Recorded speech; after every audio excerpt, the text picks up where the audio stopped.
think that emotion and social processing was completely separate from cognitive abilities like problem solving, mathematics, and language.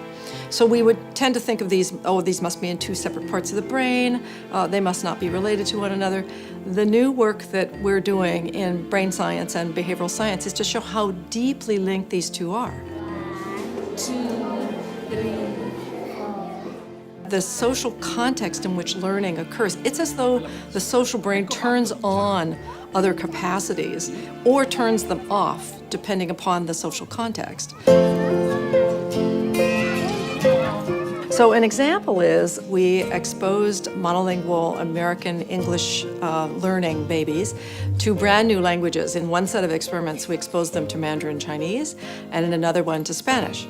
And we were trying to see whether or not at 9 months of age, can babies acquire the ability to hear the differences between sounds? Can they acquire sound patterns that are appropriate for words in this new language or not?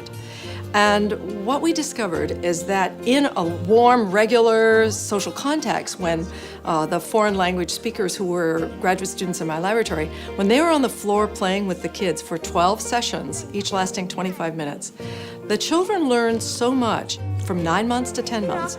转一记。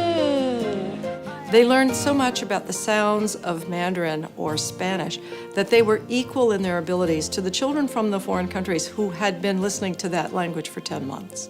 And so if the sounds come in a social package, the way typical learning occurs, they learned incredibly well. When another group of babies was given the same information on the same schedule, same room, everything was the same except it came from a television set, babies learned nothing. They climbed up to the television set and they would touch it, they'd look at it, they seemed to be riveted to the TV. But when you tested them after their 12 sessions, they had learned nothing. The brain measures and the behavioral measures showed that they were just flat in their abilities in the foreign language. So only live social experience provided the babies and their brains the right kind of information at the right time in development. So the brain is an amazing machine that kind of opens windows of opportunity.